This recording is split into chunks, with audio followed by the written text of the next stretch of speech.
என்ன பண்றீங்க? போன் கொஞ்சம் பின்னாடி நல்லா இருக்கு.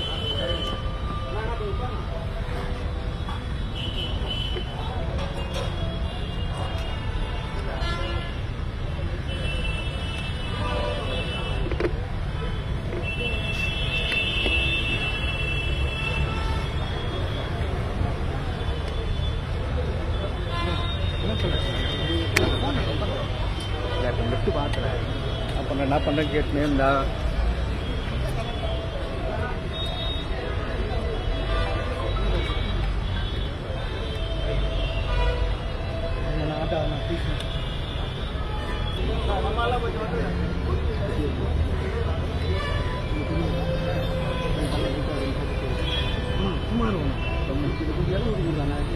இடமே இல்லையா? நானும் சொன்னேன்.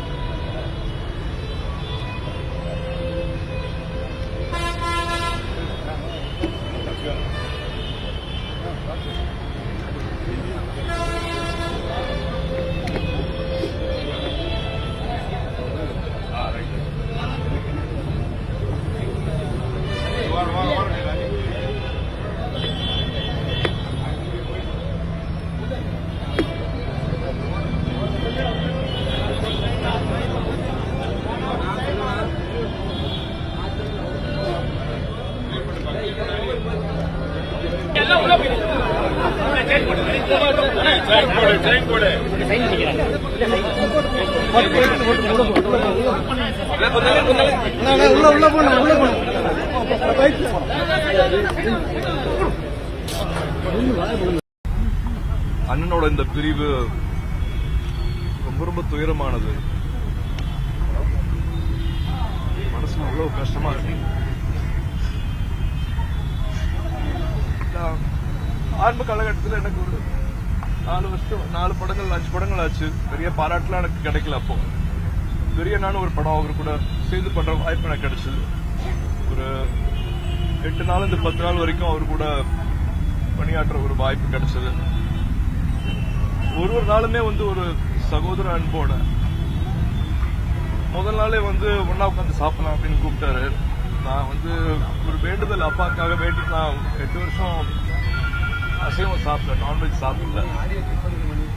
என்னன்னா வெஜிடேரியன் சாப்பிடுறியா நீ, என்ன ஒரு வார்த்தை உரிமையா சொல்லி திட்டிட்டு அவர் பிளேட்ல இருந்து எடுத்து என்ன சாப்பிட வச்சாரு. நீ நடிக்கிற, உனக்கு உடம்புல சக்தி வேணும், இதெல்லாம் நீ வேற ஏதாவது வேண்டுதல் வேற ஏதாவது விட்டுக்கோ, நீ இதை சாப்பிட்டுதான் அப்படின்ட்டு கட்டாயப்படுத்தி அப்புறம் அவர் பிளேட்ல இருந்து எடுத்து எனக்கு ஊட்டி விட்டாரு. ஒரு நாள் அப்படி பாத்துக்கிட்டாரு. டான்ஸ் மாஸ்டர் கூப்பிட்டு எனக்கு எக்ஸ்ட்ராவா ஸ்டெப்ஸ் எடுத்து வைங்க, நல்லா டான்ஸ் ஆகட்டும்னு சொல்லுவாரு. ஸ்டண்ட் மாஸ்டர் கிட்ட அதே மாதிரி சொல்லுவாரு. 8 நாளும் அவரை நான் பிரமிச்சுதான் பாத்திருக்கேன். உச்ச நட்சத்திரங்கள்னாலே ரொம்ப தூரமா இருப்பாங்க, விலகி இருப்பாங்க. ஆனா எல்லாத்தையும் பக்கத்துல வச்சுப்பாரு. எல்லாத்தையும் எப்ப வேணாலும் அவரை கிட்ட போய் பேசலாம். அவர் அணுகிறது சிரமமே கிடையாது. யார் வேணாலும் எங்க வேணாலும் போய் பேசலாம் அவரு கூட. கார்கில் பங்கன் போனதாகட்டும், மலேசியா சிங்கப்பூர்ல கலை நிகழ்ச்சி போனதாகட்டும், ஒரு நாளும் அவர் பண்ண விஷயங்கள் அவரோட துணிச்சலாம் பார்த்து அசந்துதான் போயிருக்கேன் நான். அவரு மறுபடியும் சந்திச்சு இல்லாட்டி இன்னும் நேரம் உட்கார்ந்து பேச முடியல அப்படிங்கிற வருத்தம் நிறைய இருக்கு. இன்னொருத்தர் கிடையாது, அவர் மாதிரி இன்னொருத்தர் கிடையாது. இறுதி அஞ்சலியில் அவர் கூட நான் அவர் பார்க்க முடியல, அவர் முகத்தை பார்க்க முடியலங்கிறது எனக்கு எல்லாமே பெரிய ஒரு இழப்பு தான்.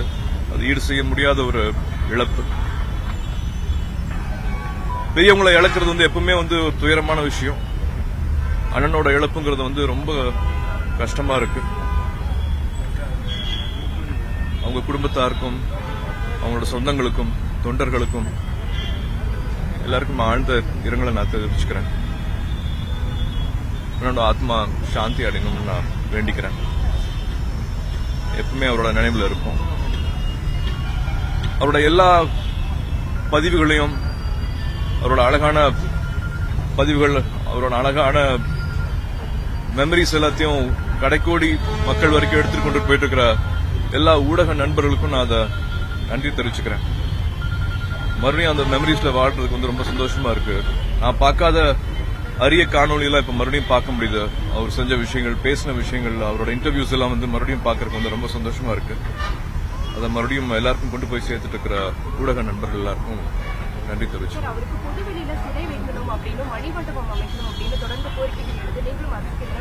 எல்லாரும் சேர்ந்து என்ன முடிவு எடுக்கிறோமோ அதுல சந்தோஷம் தான். எல்லாரும் சேர்ந்து அந்த முடிவு எடுக்கணும்னா எனக்கு ரொம்ப சந்தோஷமா இருக்கு. உங்களுக்கு தனிப்பட்ட முறையில் உங்களுக்கு அங்கே நடிகர் சங்க கட்டடத்துக்கு பேர் வைக்கணும், விஜயகாந்த் அவர்கள் பேர் வைக்கணும் ஆசை இருக்கா, உங்களுக்கு விருப்பம் இருக்கா? அது மீட்டெடுத்துல அவருக்கு பெரிய பங்கு இருக்கு. அவருக்கான மரியாதை நிச்சயமா செஞ்சாகணும்.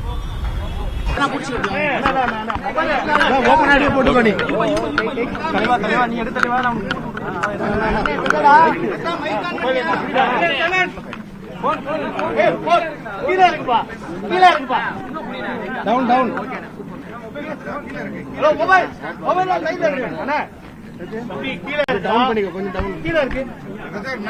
கீழ வைக்கடா, கீழ வந்து கருணை ஓகேவா, கருணை ஓகேவா. இப்படி ஒரு பிரிவு, இப்படி ஒரு இழப்பு அப்படிங்கிறது வந்து என்னைக்குமே ஈடு செய்ய முடியாத ஒரு விஷயம்.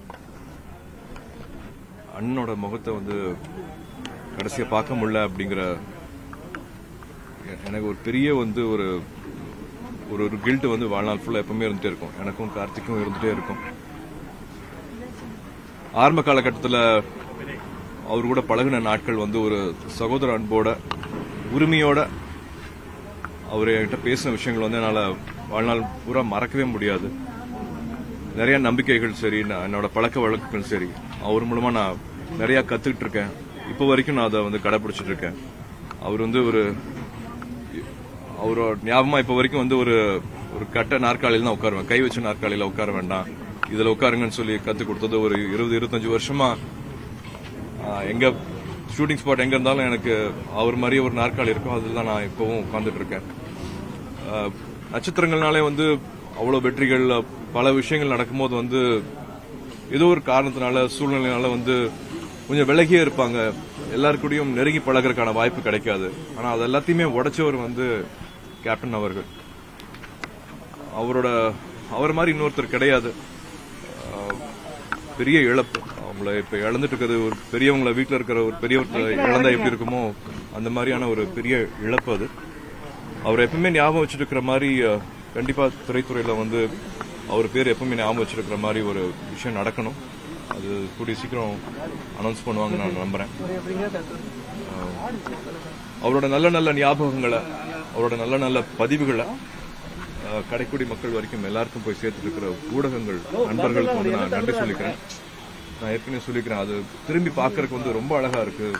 ஒரு நல்ல விஷயத்த பார்க்கறதுக்கு ரொம்ப நல்லா இருக்கு. பல நெகட்டிவான விஷயங்களுக்கு நடுவில் நல்ல நல்ல பதிவுகளை நீங்க போட்டுட்டு இருக்கிறது வந்து எனக்கு மனசுக்கு ரொம்ப சந்தோஷம் கொடுக்குது. அவரோட குடும்பத்தாருக்கும், அவரோட தொண்டர்களுக்கும், நண்பர்களுக்கும் ஆழ்ந்த இரங்கலை தெரிவிச்சுக்கிறேன். நடிகர்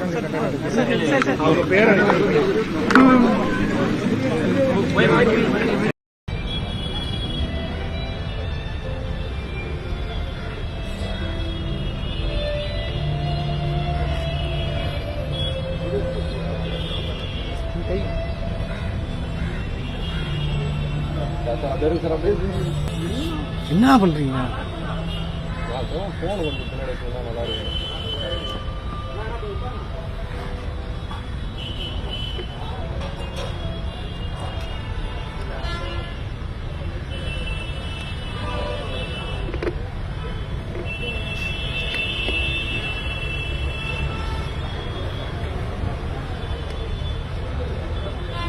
என்ன சொல்றேன்? பார்த்தேன்.